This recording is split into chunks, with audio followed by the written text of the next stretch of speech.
The year is 1513.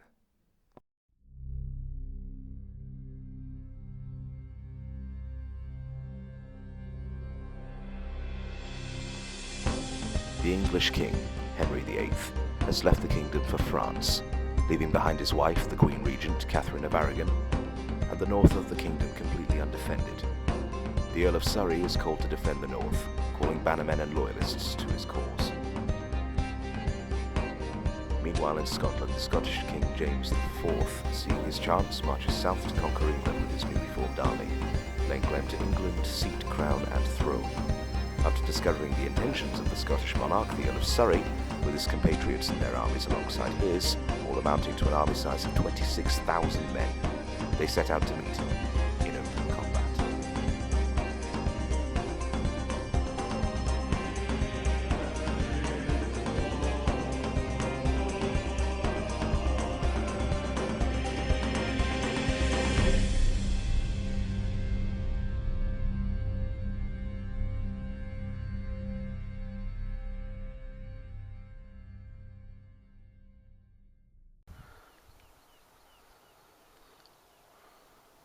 By the time they have organized armies and forces, James has already taken Norham,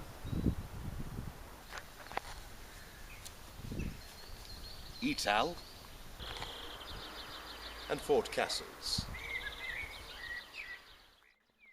and with this triumph he has established his main stronghold on the reach of Flodden Hill. The Earl marched north, but avoided James's forces, in a strategically worrying move, especially for the Scots, flanked his forces from the east and continued moving north via Twisel Bridge.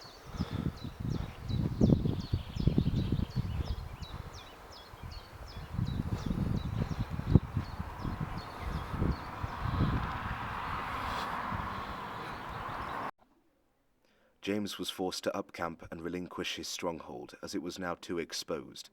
He moved his forces further south. A large army of around 30,000 men and heavy cannons became stationary at the ridge of Branxton Hill. It was here, on the steeps of the hill, that Britain's future was decided. The conflict between the Scottish forces led by James and the English protectorates led by the Earl of Surrey was soon to end in bloody turmoil.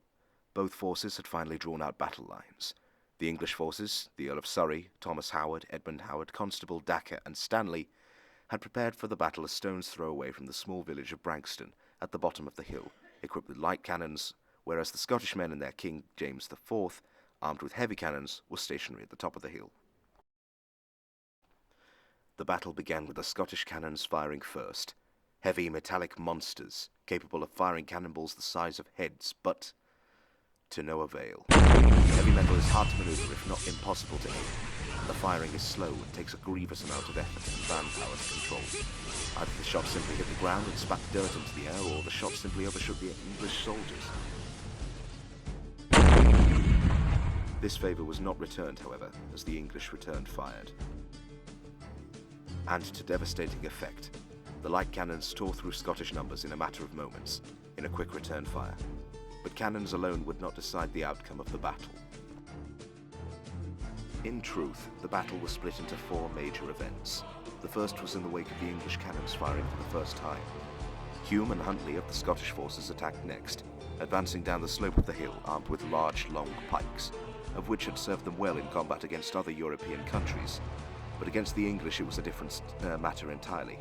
The ground beneath them at the base of the hill was marshy and boggy, and made the Scottish formation, which depended on being tightly closed for the long pikes to take full effect, broke apart with their momentum, to which the English began their advance. The Scottish don't march any further than the marshes, as the English are armed with billhooks, halberd weapons that are shorter than Scottish pikes, but far more effective when used against dispersed or close-up targets, to which this strategy was perfect. The pikes were cut by the billhooks, and the Scottish forces made a surprising victory in the short term, devastating Edmund Howard's forces, which was saved only when Dacre's cavalry joined the battle and defeated both Hume and Huntley. The second stage was between Montrose, Crawford and Errol on the Scottish side against the Earl's personal forces and that of Thomas Howard. Stage 3. The Scottish, having been reassured by their victory over the forces of Edmund Howard, the Scottish forces under King James march with the remainder of his bannermen and meet the bulk of the English in the marsh at the base of the hill. The English and the Scottish forces are stuck in stalemate until... Stage 4. The forces of Stanley, longbowmen, armed specifically for deciding the stalemate, flank the Scottish king's forces and rain showers of arrows into the Scottish bulk, decimating the Scottish and sealing James's fate. The battle is won, with the deceased rising to numbers of thousands. The Scottish, having lost their leaders, and more importantly their king, retreated.